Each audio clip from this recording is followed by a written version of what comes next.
우리 함께 말씀 보도록 하겠습니다. 함께 보실 말씀 창세기 6장 22절 말씀 우리 함께 보도록 하겠습니다. 창세기 6장 22절 말씀입니다.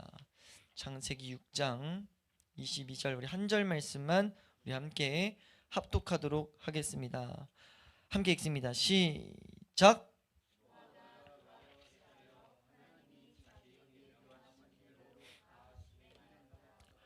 아멘. 네, 우리 한번 따라하겠습니다. 구원을 갈망하는 자세. 네, 우리가 구원을 갈망하는 자세. 우리가 이 말씀을 끝으로 우리가 지금 11주간 11주 동안 성경에서 말하는 이 구원을 향해 가는 말씀들을 우리가 함께 살펴본 것을 이제 마치려고 합니다. 사실 성경 전체는 우리로 하여금 구원을 향해 가도록 인도하는 그 효력이 있다는 것은 우리가 분명히 알 수 있는 사실이에요. 왜냐하면 성경이 그걸 계속해서 우리에게 말하고 있기 때문이죠. 근데 그 중에서도 특히 우리로 하여금 구원을 직접적으로 찾게 하는 말씀들이 있는데 그것들을 우리가 이제 11주 동안 살펴보았었습니다. 우리가 이 말씀을 마치는 시점에서 우리가 이제 구원을 향해 나아가야 되는데 그것을 우리가 어떤 자세를 가지고 나아가야 되는지를 이제 확실히 이 틀을 이제 마침을 찍는 이 말씀으로써 구원을 갈망하는 자세에 대해서 우리가 이 시간 함께 하나님 말씀을 통해 온전히 바라볼 수 있기를 소망합니다. 그 핵심적인 내용은 무엇이냐면은 우리가 오늘 본문에서 읽었던 것처럼 무엇이냐 한번 따라할까요? 하나님이 말씀하신 대로, 하나님이 명령하신 대로 걸어야 되는 것이 구원 가운데 반드시 있어야 될 내용입니다. 하나님 명령하신 대로 걷지 않으면 구원은 완성될 수도 없고 성경에서 말하는 구원이 우리 가운데 올 수도 없다는 거예요. 우리가 반드시 이것을 놓치지 않을 수 있기를 축원합니다. 한번 따라할까요? 하나님이 명령하신 대로.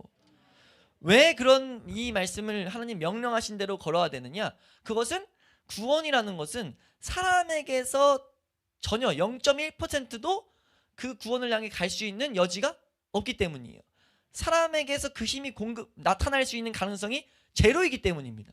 그럼 우리가 몇 주간 살펴봤지만 그 하나님께서 말씀하신 대로 걷는 구원의 첫 번째 걸음이 무엇이냐, 첫 번째 그 모습이 무엇이냐라고 했을 때는 우리가 지금 이 시간에 하고 있는 게 말씀을 듣는 거란 말이에요.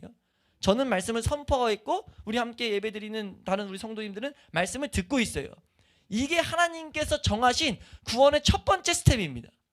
첫 번째 걸음이에요. 그러니까 이것 자체가 하나님은 은혜라고 말합니다. 그러니까 말씀을 성경에서 말하는 구원의 길을 계속 가르치고 그것을 듣게 되는 것이 첫 번째 스텝이라고 말해요. 이것을 통해서 하나님이 뭐라고 말하냐면 우리에게 믿음이 주어진다는 것을 가르치죠. 우리 이것을 가르치는 게 이제 로마서 10장 말씀에 잘 설명되는데 10장 우선 1절 2절 말씀 한번 읽어보면요. 로마서 10장 1절 2절 말씀입니다. 함께 읽습니다. 시작. 형제들아 내 마음에 원하는 바와 하나님께 구하는 바는 이스라엘을 위함이니 곧 그들로, 지금 바울이 말하는 거예요. 지금 그들로 구원을 받게 하는 것이다. 그럼 설명하면서 2절 말씀입니다. 시작. 내가 증언하노니 그들이 하나님께 열심은 있으나 올바른 지식을, 성경대로 안 걸으면 아무리 하나님을 향해 열심히 있어도 하나님의 능력과는 별개라는 거죠. 우리 9절 10절 말씀 보겠습니다. 10장 9절 10절 로마서 10장 9절 10절 함께 읽습니다. 시작. 내가 만일 내 입으로 예수를 주로 시인하며 또 하나님께서 그를 죽은 자 가운데서 살리신 것을 내 마음에 믿으면, 구원에 대해서 설명해요. 믿어야 구원을 받는다는 거예요. 그러니까 구원은 오직 믿음으로만 받습니다. 그 원리를 설명한 거예요. 근데 그러면서 이제 10절 말씀 이렇게 말해요. 함께 읽습니다. 시작.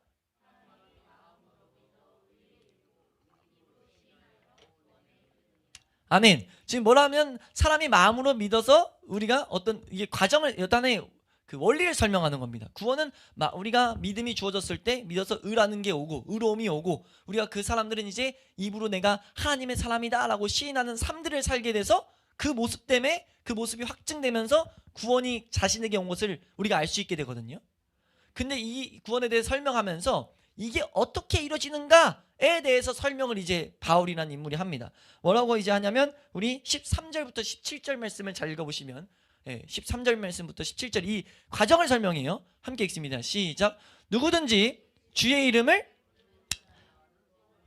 이제 여는 거예요. 다시 주의 이름을 부르면 구원을 받아요. 근데 이제 바울이 뭐라고 하는지 한번 들어보시면 14절입니다. 시작. 그런즉 그들이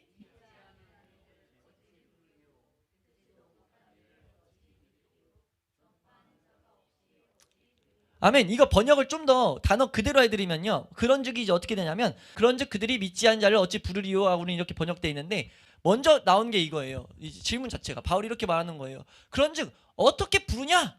라고 먼저 문장이 적혀 있어요. 그러면서 그들이 믿지 않는데, 그러니까 믿지 않는데 어떻게 부르냐? 그래서 우리 이렇게 의역된 거거든요. 어떻게 하면은 부를 수 있겠냐? 그러면 믿어야 된다는 거죠. 믿어야만이 부를 수 있다는 거예요. 이해되세요? 하나님을 부르면은 13절 말씀에 부르면 구원을 받는다고 했어요. 근데 여기서 부른다는 것은 예수님을 제대로 알고 우리가 불러야 돼요. 근데 그 부르는 것을 하기 위해선 성경에서 말하는 진짜 예수님이 나의 주님이다 라고 부르는 것을 하기 위해서는 믿음이 생겨야 된다는 거죠. 믿음 안 생기면 못 부른다는 거예요. 지금 그 다음 문장이 뭐냐면 어떻게 믿을 수 있냐가 또 먼저 나와요. 우리는 지금 여기서 또 의역돼가지고 듣지도 못한 일을 어찌 믿으리오라 있는데 문장 자체는 이겁니다. 어떻게가 또 단어가 나와요. 어떻게 믿을 수 있냐 라고 먼저 물어요. 어떻게 믿을 수 있냐? 그들이 듣지를 못했는데 이렇게 말합니다. 그럼 무슨 말이에요? 믿으려면 뭐 해야 된다는 거예요? 들어야 된다는 거죠. 성경에서 말하는 길입니다. 어떻게 믿을 수 있냐? 들어야 믿을 수 있어. 이렇게 말하는 거죠. 그래 들은 것이 지금 믿음을 가져온다는 거예요. 그러면서 말하는 게 그러면 너희가 알아야 될 게 어떻게 들을 수 있냐 라고 말해요. 어떻게 들을 수 있냐? 어떻게 들을 수 있어요? 전파한 자가 있어야 된다. 지금 문장이 좀 의역된 겁니다. 우리가 들으려면 올바로 들으려면 전파한 자가 있어야 된다는 거죠. 성경에서 말하는 구원의 길이라고요. 우리가 주님을 불러야 되는데 어떻게 부를 수 있냐? 믿음이 있어야 부를 수 있어. 그럼 믿음 어떻게 믿을 수 있어? 믿으려면 들어야 돼. 그럼 어떻게 들을 수 있어? 그걸 전파한 자가 있어야 돼 라고 말한다는 거죠. 그럼 전파한 자에 대해서 말하는데 15절 말씀 한번 읽어보시면 15절입니다. 시작.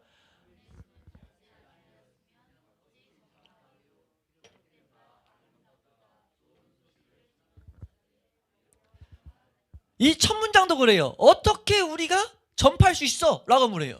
어떻게 전파할 수 있냐? 라는 게 첫 문장입니다. 그러면서 보내심을 받지 않았다면. 여기서 말하는 결론이 뭐예요? 보내심은 누가 보내는 거냐면 하나님이 보내셨다는 거죠. 하나님께로부터 이 은혜가 왔다는 거죠.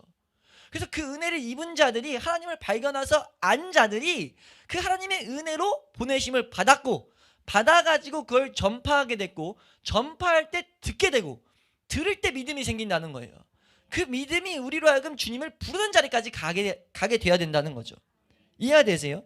그러니까 지금 우리가 듣게 되었으니까 우리 듣게 되는 것 이거 자체가 구원의 첫 번째 스텝이라는 하나님의 은혜로 주신 첫 번째 모습이라는 거죠. 그러니까 들을 수 있는 것도 하나님의 은혜입니다. 듣고 내 머리 가운데 들어오는 것 자체가 은혜예요. 이렇게 말해도 듣는다는 건 우리 다 함께 듣고 있지만 그냥 단순히 듣는 걸로 그치지 않죠. 이 듣는 내용들이 내 생각 가운데 계속 거하게 되는 것이 이 말씀을 들었다는 겁니다. 이 말씀을 듣고 성경에서 말하는 들음은 듣고 순종하는 것까지가 한 세트예요. 나의 삶 가운데 이 말씀이 영향을 끼치기 시작했느냐를 묻고 있는 거예요. 그럼 영향을 끼치기 시작했다. 영향을 끼쳤다는 건 여러 가지가 있을 수 있는데 가장 가벼운 단계는 생각을 하게 만들기 시작했다는 거죠. 말씀을 가지고 내 삶을 생각하면서 내 삶을 바라보는 것 이것 자체가 뭐라고 말하냐면 은혜의 시작, 구원을 향해 하나님이 초대하는 그 길의 시작점에 섰다라고 말하는 거예요. 그러고 나서 구원의 길을 뭐라고 말하냐면 그 구원에 대해서 들은 자들은 뭐 해야 되냐라고 했을 때 두 번째 단계가 하나님을 찾아야 된다고 말합니다. 그러니까 하나님을 찾게 되는 것도 내가 하나님 찾아야 됩니다 라고 해서 찾게 되는 것이 아니라 그 찾아야 되는 말씀 안에서 찾는 과정이 정확히 일어나야 된다는 거죠. 그게 찾게 됐을 때 왜 말씀 안에서를 계속 우리가 언급을 해야 되냐면 이 말씀은 찾게 될 때 바로 세 번째 스텝이랑 연결되는데 세 번째 스텝은 뭐냐면 이 찾게 될 때 부지런히 힘써야 될 모습이 있다. 한번 따라할까요? 찾을 때 부지런히 힘써야 될 모습이 있다. 그러니까 우리가 여기서 잠깐 알아야 될 게 나태하게 살다가 구원받거나 아무것도 하지 않고 천국을 가는 일은 절대로 있을 수 없다는 거예요. 이해가 되세요? 그래서 그 부지런히 찾아야 될 일이 무엇이냐라고 했을 때 부지런히 우리가 완수해서 구원을 향해 달려가는 그 핵심이 무엇이냐면 계속해서 살펴봤듯이 나의 죄를 깨닫는 거예요. 나의 죄를 찾아내는 것이 가장 시급한 구원을 향해 달려가는 핵심 우리의 사명입니다. 핵심 요소예요. 그것을 호세아서 우리 5장 15절 말씀 보면 이렇게 설명하는데 호세아서 5장 15절입니다. 호세아서 5장 15절 함께 읽도록 합니다. 함께 읽습니다. 시작.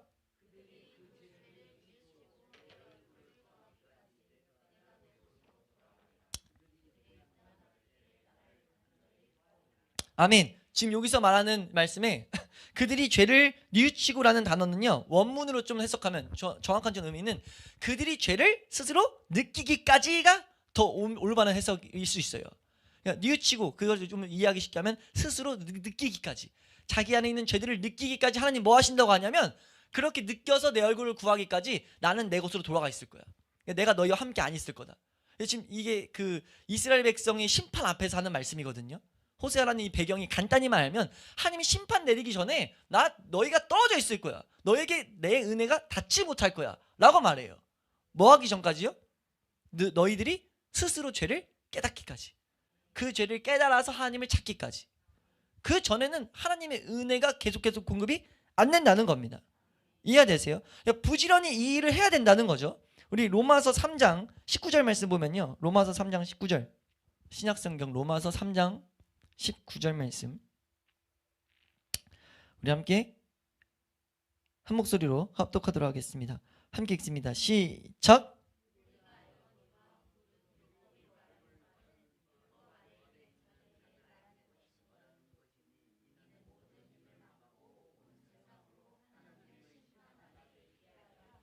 아멘. 지금 하나님이 뭐라고 말하느냐, 물론 율법이 말하는 바는 율법 아래에 있는 자들에게 말하는 것이니 뭐라고 말하냐면 모든 입을 막고 온 세상으로 하나님 심판 아래 있게 하려 합니다 라는 이 말이 무슨 말이냐면요, 성경에 지켜져야 되는 말씀들, 하나님의 사람은 이렇게 살아야 돼 라는 말씀들을 막 성경을 통해 주셨어요. 그걸 주신 이유는 우리로 하여금 할 말 없게 만들게 하기 위함이라는 거죠. 그러니까 우리가 이 말씀대로 살지 못함을 발견하게 하기 위함이라는 거예요. 살지 못하는 것을 입을 막아서 할 말이 없게 만들어가지고 다 심판받는 것을 인지하게 하도록 하나님이 그 일을 하게 하시겠다는 게 지금 여기서 설명되고 있는 내용이거든요. 그러니까 우리가 알아야 될 게, 죄를 우리가 깨닫는 것이 가장 중요한 이유는 무엇이냐면요, 그 죄를 가진 자들이 심판을 받는다는 것을 알게 하기 위함입니다. 그러니까 단계가 뭐냐면 우리가 이제 힘써야 될 게, 우리가 지금 첫 번째 단계가 들어야 된다고 했어요. 하나님께서 은혜를 주시기 위해서 들어야 돼요. 들어서 하나님을 찾아야 된다는 생각을 가지고 부지런히 찾아야 되는데, 내가 힘써야 되는데, 힘쓰는 건 뭐가 되느냐, 부지런히 말씀을 읽고 내가 기도하는 거예요. 읽고 기도하는데 뭐냐면 이 말씀대로 살게 해달라고, 이 말씀대로 내가 살 수 있는 그런 은혜를 달라고 열심히 부지런히 말씀을 읽고 기도하는 거죠. 근데 그걸 할 때 뭘 발견되냐면 사라지는 게 아니고 안 된다만 발견된다는 거예요. 내가 진짜 이 말씀 지키기가 난 왜 이렇게 싫냐, 이 말씀을 내가 왜 지켜야 되냐, 이 말씀을 지키는 데 있어서 싫은 모습들, 안 하고 싶은 모습들만 발견되면서 그 과정 가운데 정말 내 안에 본성상 죄가 있구나를 발견하게 하신다는 거죠. 그래서 성령의 은혜로, 이건 우리가 발견할 수 있는 게 아니잖아요. 발견하게 됐을 때 어떤 모습이 쫓아오냐면 이 죄 때문에 하나님의 진노를 받는구나, 이것을 우리가 깨닫게 된다는 거예요.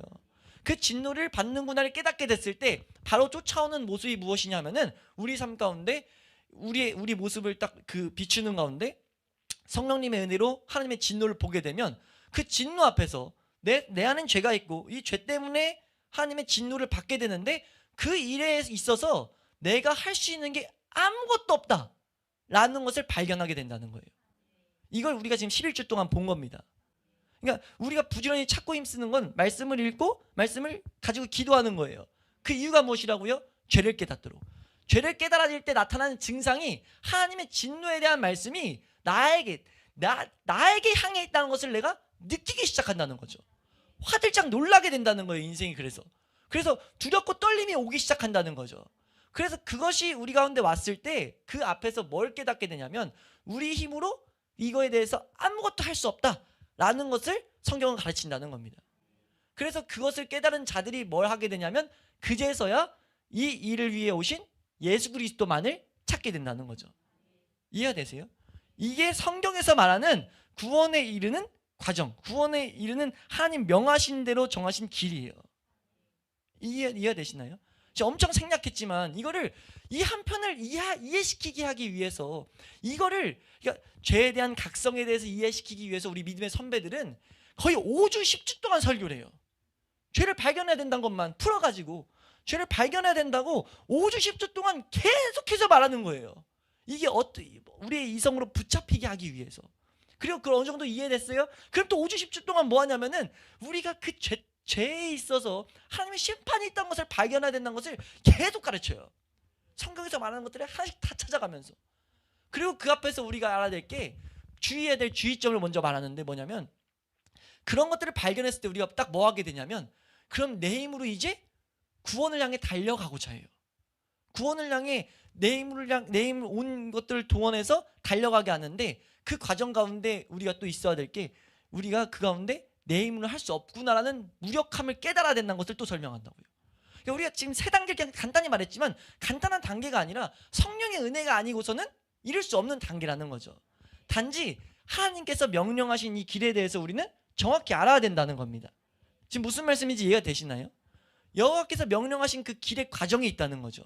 이걸 우리가 지금 철로역정이라는 책을 통해서 계속해서 성경 공부를 하고 있는 거거든요. 길을 우선 정확히 알아야 되니까. 이 길을 정확히 알지 못하면 하나님 명령하신 대로 걷지 않는 거라는 거예요. 근데 교회들이 이렇게 안 걷는다는 거죠. 안 걸으면 구원과 상관없이 인생이 사라진다니까요. 이게 심각한 문제라는 거예요. 이 일을 위해서 하나님이 이 노아를 통해서 우리에게 본을 보이셨다는 겁니다. 그래서 우리가 이 무력함, 우리 과정만 다시 한번 마무리 잘하면 내 힘으로 할 수 없다는 이 과정 가운데 이 치열한 이 씨름 가운데 정말 내 힘으로는 구원을 이룰 수가 없구나를 하는 순간 나오는 게 예수 그리스도, 우리를 위해서 오신 구세주를 간절히 찾게 된다고요. 그게 우리 가운데 실제 터져 나올 때 그때 구원이 완성된다고 성경은 말하고 있어요. 그때 하나님께서 구원의 은총을 주신다고 말합니다. 그 원리는 우리가 다 이해할 수 없어요. 근데 우리가 어렴풋이 알 수 있는 건 사람으로서는 그 구원을 이룰 수가 없기 때문에.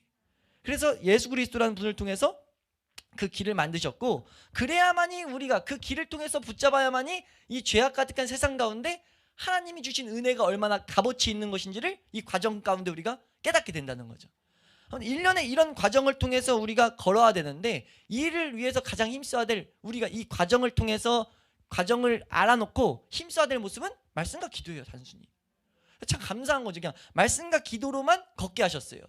말씀과 기도로 이런 일들이 다 하나씩 이뤄지게 하셨어요. 단지 정확히 목적지를 알아야 된다는 거죠. 그래서 말씀과 기도를 가지고 우리가 부지런히 이 이 하나의 이런 일들이 이루어지기를 사모하면서 기다려야 된다고요. 근데 이 기다리는 일이, 이 인내하는 일이 이 인간, 내 자아를 가진 내가 견디기 힘든 사건이라고요. 나는 계속 뭘 하고 싶은데 내가 못하게 하는 거니까. 내 힘으로 할 수 없다고 하는 거니까. 그래서 바울이라는 인물이 이 구원에 대해서 신앙생활에 대해서 말할 때 나는 날마다 죽는 것밖에 없다. 나는 너희들에게 자랑하노니 내가 내 자랑을 너에게 단언하노니 확실히 자랑하는데 나는 날마다 죽노라. 고린도전서 15장 말씀에 날마다 죽는 것이 나의 자랑이라고 말한다고요. 그게 왜 그러냐면 신앙생활의 방법이기 때문입니다. 근데 이 일에 있어서 우리가 끊임없이 이것을 이제 부인하고 배척하고 싶어 한다고요. 이게 내가 이 길에서 벗어나고 싶어 한다고요. 왜 벗어나고 싶어 하냐? 왜 이 길에 대해서 걷는 것이 그렇게 힘드냐라고 했을 때 이 길을 걷는 자들이 너무나 적기 때문입니다. 그것을 보인 게 이 노아가 방주를 준비한 사건, 노아의 홍수 사건이라는 거예요. 이해가 되세요? 노아가 이 방주를 몇 년 동안 지었다고 하냐면요. 노아가 방주를 120년 동안 지었다고 해요. 120년 동안 짓는데 그 노아의 방주의 크기를 간단히 이제 우리 이 학자들이 연구해 놓은 게 그냥 미터 자체를 했을 때 170m, 길이가 170m고 너비는 30m, 높이는 15m에 이른다. 이거 가지고 우리 미국에서는 지금 항공모함도 만들고만 했거든요. 이대로. 그랬더니 가장 튼튼한 배의 규격 중에 하나 이런 식으로 이제 말을 하는데 엄청나게 큰 미국에서 항공모함으로 쓸 정도로 큰 배라는 거예요. 그걸 노아 혼자서 지을 수 있겠습니까? 노아 혼자서 만들 수 있겠어요? 못 만들어요. 분명히 그 과정 가운데 이제 돈을 주고 이제 사람들을 고용하고 이제 그 가운데 자신의 재물들이 계속 들어갔다는 거. 왜냐하면 그 큰 걸 지으려고 하다 보니까 재료도 필요하고 나무도 갖다 놔야 되고 그 안에 있는 발라야 되는 석청 같은 것도 필요하고. 무슨 말인지 이해가 되세요? 성경에서 말하는 이 배경이 우리는 그냥 창세기 6장을 쫙 읽고 지나갔지만 이 사건 가운데 생각해야 될 것이 120년 동안 노아가 이걸 짓는데, 이 배를 짓는데, 엄청나게 큰 배를 짓는데 그 짓는 목적이 뭐라고 하냐면 비가 많이 올 거야 라고 말하는데 그 비가 120년 언제 올지 몰라요. 근데 그 짓는 기간이 120년이 걸렸다고요. 120년이 걸리는데 그걸 어디서 짓냐면 산 꼭대기에다 지었어요. 배는 보통 어디다 짓습니까? 바다 옆에다 지어야 되는데 산 꼭대기다 지으면서 돈이란 돈은 갖다 부으면서, 돈이 뭐예요? 이 세상의 가치잖아요. 이 세상의 중요한 보화라고요. 그 보화를 쏟아부으면서 모든 에너지를 쏟아붓는데 사람들이 이해하지 못할 목적, 비가 많이 온대. 근데 언제 온지는 몰라. 그걸 가지고 120년 동안 이제 지었다고요. 사람들을 부리면서. 같이 일하는 사람들이 와, 그 노아의 일을 되게 멋있게 생각한다던가 그 일에 동의했겠냐고요. 동의했겠습니까? 동의 안 하고 무슨 짓이야 저게, 뭐 하는 거야 저게. 지금 뒤에서 같이 일하는 사람들조차도 욕했을 거라고요. 비웃었을 거라고요. 조롱했을 거라고요. 그걸 120년 동안 그거를 묵묵히 지났어요. 그리고 그 놀라운 한마디를 기록하는 게 뭐냐면 그 120년 동안 노아는 흔들리지 않고 뭐라고 했냐면 여호와께서 명하신 대로 다 준행했다. 이 말이 얼마나 큰 말이냐면 120년 동안 여호와 명령한 데서 흔들리지 않았다는 거죠. 준비하는 사람들이 뭐라고 하든 그냥 그걸 묵묵히 했다는 겁니다. 이게 도대체 어떻게 가능했냐고요. 그거를 히브리서에서 뭐라고 말하냐면 히브리서 11장 7절 말씀, 히브리서 11장 7절 말씀입니다. 함께 읽습니다. 히브리서 11장 7절 함께 읽습니다. 시작.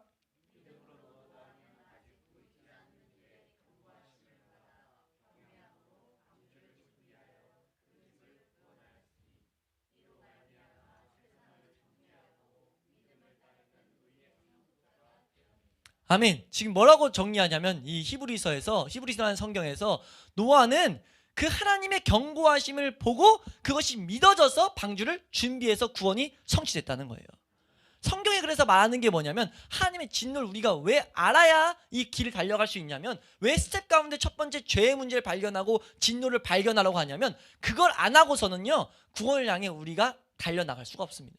이걸 완수할 수가 없어요. 왜냐면요 세상에서 뭐라고 합니까? 정말 쓸데없는 일을 위해서 너희가 왜 시간을 허비하냐고 말해요. 너희의 에너지와 너희의 그 모든 이런 보화들을 왜 허비하냐고 하냐고요. 예? 그리고 나아가서 심지어 교회 내에서도 이 당시에 보면 노아의 아들, 하나님의 아들들이 창세기 6장 1절에서 5절 말씀에 보입니다. 그러니까 하나님의 아들들이란 건 하나님을 찾는 자들이었다는 거예요. 그 찾는 자들이 있었는데 그들이 이제 이 세상을 쫓아가는 사람들과 결혼하는 장면을 그리면서 하나님을 아는 사람들조차도 노아를 조롱한 거예요. 노아와 동참을 안 한 거고 그래요. 안 했다는 거예요. 교회 내 우리에게 적용하면 교회 내에서도 이 구원의 길을 향해서 나아가는 그것을 미련하다고 말할 수 있다는 거죠. 하나님은 사랑의 하나님인데 다 해주시지 뭐 라고 우리가 치부할 수 있다는 겁니다. 아니 근데 하나님은 구원의 길을 방주를 준비하라고 말했다고요. 이건 분명히 과정이 필요하다는 거예요. 하나님이 예수 그리스도를 정말 나의 구주로 우리가 영접하기까지 말씀과 기도로서 치열하게 가까이 하면서 씨름하고 몸부림치면서 우리의 죄가 발견되는 하나의 역사, 하나님의 진노가 보이는 역사, 내 무력함을 발견하는 역사, 이것이 성령 안에서 철저히 이루어져야만이 구원이 우리 가운데 도래한다는 겁니다. 구원이라는 은혜가 온다는 거예요. 근데 이 과정 가운데 우리가 분명히 인내해야 되는데 그것을 우리가 봐야 되는데 그거를 보지 못하면 안 된다는 거죠. 그러니까 우리가 구원을 구하는 중요한 자세가 무엇이냐면 첫 번째는 하나님 명령하신 대로 걸어야 된다는 것을 우리는 잊어서는 안 돼요. 그리고 나아가서 뭐가 있어야 되냐면 하나님 명령하신 그 말씀을 의지해서 우리가 묵묵히 그 길 가운데 거해야 된다는 겁니다. 하나님의 그 진노하심을 우리가 바라보면서 그 길 가운데 하나님의 이 오래 참으심을 바라보면서 하나님이 그러고 그 가운데 은혜를 주실 것을 우리가 믿음으로 바라보면서 우리가 해야 될 일을 그냥 감당할 때 구원은 우리에게 주어진다는 거예요. 그 길에서 벗어나면 안 된다는 겁니다. 사람들의 말에 치우쳐서 노아가 사람들의 말을 해서 이거 정말 내가 좀 정신 나간 건가? 이렇게 딴 길로 안 갔던 것처럼 자기가 아는 하나님을 보고 그 길을 걸어서 구원이 그 가정에 도래했던 것처럼 우리가 그렇게 걸어야 되는 모범이 됐다는 거예요. 우리 베드로전서 우리 말씀 하나 보면 베드로전서 3장 20절 말씀입니다. 베드로전서 3장 20절 말씀 함께 읽습니다. 시작. 그들은 전에 노아의 날 방주를 준비할 동안에 하나님이 오래 참고 기다리실 때에 복종하지 아니하던 자들이다. 방주에서 물로